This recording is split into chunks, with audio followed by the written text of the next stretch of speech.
Hey guys, how's it going? And thanks for coming. I'm Nick and this is Real Life Money, where we talk about real life and money because you know schools aren't. Don't forget to subscribe for more videos and follow me on Instagram for some bonus content. So let's get started. So great job guys, because you made it to part 3 of how to get out of student loan debt. We have 2 parts before this. If you missed those, make sure you go back. I'm going to have a playlist of this on my channel, so you could go back whenever you need to check out what are the main steps to go about this. So you did more than most guys. You're actually going into how to tackle these huge student loans that basically everybody has. First, you're watching these videos, and second, you made it to part 3, so that's amazing. Just keep in mind that this is a long-term plan. Have to stay dedicated, but since you're at this point, I think you guys can. Going back over 2 quotes that I will always say is that I would rather sacrifice now to have a better life in the future. And if you control your money, it doesn't control you. So that's exactly what we're trying to do now. Now for part 3, we are going to go into how you can pay off your student loans faster than expected. Part 1, we basically just organized everything that we had. Part 2, we started diving in a little bit, mostly focusing on our cash flow. Very important thing to understand. And now we're going into how we could wipe this out quick. Unfortunately, the word quick isn't going to mean like 6 months. It's going to be a while. But if our plan is 30 years, this is going to be less than 30 years. Now, how much less really depends on how willing you are to really tackle this, and we're going to go into how. Keeping the example of cash flow that we had last time, our income, let's say, just to keep it simple, you could have less, you could have more, whatever, but let's say your income is $1,500 a month, minus your expenses of $1,000, leaving you with $500 in cash flow every single month. So now we have to use that $500. And by the way, the expenses of, like our example, is $1,000. That includes the minimum payment of our student loans. So we left off last time of saving up a cushion for the push-in. So you need some extra money on the side, guys, just to have some protection for life to throw stuff at you, because it's going to happen. Life isn't goldfish, it doesn't smile back. So we need that cushion, and some people might want like a couple grand, a few months worth of expenses, but once you have that saved up, stop saving. Now, how to save up that $500 a month? You use that to save in a savings account, money market, whatever. Now we have that $500 available again because we're not saving anymore, we're using it.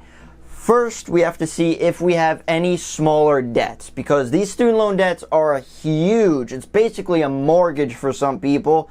So let's tackle some smaller debt first. So I'm talking about, first look at credit cards. Credit cards is a huge part of people's debt as well. So if you have a few $100, a few grand, whatever it is, that's usually, depending on the rates, but depending on the setup, but credit card debt interest is usually very high. I think the average is like 15%, so that's why we need to focus on that, because it's higher interest and usually a lower amount, so you could probably bang that out quickly. So that $500 a month is going toward those smaller debts like credit card. If you have any other smaller personal loans, you owe $5 to your Uncle Larry, pay Uncle Larry off. Why we are doing this is because there is a minimum payment to those debts of credit cards. So let's say there's like a minimum of $100 a month toward those credit cards. Guess what? When you finally pay those credit cards off, you will no longer have that minimum. So guess what? You have that extra $100 now into your cash flow, so every month you have $600 in our example. And basically rinse and repeat for other debts. If you have a car loan, other personal loans, just continue going after that with that $600 a month. in our example. It's different for everyone. But if the only thing left is that student loan, guess what? That's the next one to tackle. Look how easy I'm making this for you guys. So it's basically a set process. Once you have the idea, very, very simple. The next thing is actually doing it. Now, along the way, if you think you're going to need a little bit more cushion, maybe if you're saving up for a larger purchase, you could, it really depends on everyone, maybe you put, like, I'm going to focus on the $600. Let's say you cut that in half, so maybe $300 a month you save, $300 a month you still continue throwing it at that debt. It really depends on what you have, but you have that flexibility. Use that $600. And we talked about expenses last time, guys, with food, entertainment, drinking, all that stuff. Yeah, it's great and have fun and all, but realize what you could be using that money for. Now, yes, we all need some fun, so you could still have some, but don't go overboard with it, because the opportunity cost is you could be using that money for your debt, and that's going to get you out of it faster. So that's why it seems like it's going to take forever, because if you just pay the minimums, it's going to take, what, 30 years? But if you have that extra every single month going into it, it's going to take less than that. Also notice we're using this money. If you just put it in a savings account, yeah, you build up your money, but it's not doing anything for you. It's getting, what, less than a 1% interest in your savings account, where if you pay off your college debt, let's say the interest is like 10%. If you pay that 10% off, it's basically like you're saving 10% because you no longer have to pay that 10%. So pay off the debt. Now again, some of the issues of this is if you're trying to save up a down payment, that's going to require taking money away from your cash flow or money away from putting extra toward your student loans to start saving for a down payment or a car. Or if you wanted to invest, because technically what you're doing is you're in the negative right now. If you're paying debt off, yeah, at the end you're going to have no debt, but you're not going to have anything extra. You're going to be at zero. It's still good though. Now I bring investing up because a lot of people are interested in the stock market and all that stuff on this channel. Personally, I would recommend not investing in the stock market if you have student loans. I mean, depending on the rate, because when you invest in the stock market, just to look at historical returns, like 8 to 10%, that's unguaranteed. The market could go up or down in any given year. So let's say you get like an 8% unguaranteed in the stock market. Versus if you pay off your student loans, a guaranteed of whatever that interest rate is, automatically. Now you could add little flares to your plan, however you want to have it set up. I would suggest a lot of jobs do have a 401k. So you could contribute to that because the employer usually matches some percentage to that.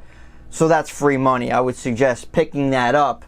But on the side, still use that cash flow for debt. Again, this is a long-term plan because life is long-term. So depending whatever the loan is expected to be paid off in, could be like 10, 20, 30 years, depending on how much you have. But with this accelerated strategy, you could pay it off in what, like 5 years? If you have a little bit more, of course, it depends, maybe to up to 10. But you could bang this out much quicker than what is expected. The average is like 40, maybe 50,000 at this point, like the average student loan debt. So if you pay, like in our example, of $500, that's $6,000 extra a year. So you're going to be paying that off between 5 and 10 years. So there might be exceptions, special situations, whatever happens. Everyone's different, of course. But this are the main steps that you should focus on for the long term to get the heck out of these college loans. That's basically it, guys. Once you have the basic idea of how to handle it, the next is just doing it over and over and over again for basically your entire life to Once you pay that off, then you could use the same strategy to invest, to save up money, to build your wealth. Like, this is a lifestyle. So if you guys have any specific questions, comments, concerns, anything whatsoever involving these student loans, please leave a comment down below so I could help you guys out. We could talk back and forth. Maybe some people have specific situations or unique situations that we could discuss and find out the best way possible to get out. It might seem simple, guys, because usually the simple things are the things that work. The only thing is that we have to continue doing this plan just like everything else. So I promise, if you stick on this type of schedule or strategy, it will work out for you. So don't forget to subscribe, guys. Thank you so much for watching. Again, if you need to go over any of these different parts of this series, you could just check it out. I'll leave a link in the description to this playlist. So thanks again, guys, and I'll see you in the next one. Time to get out of those student loans.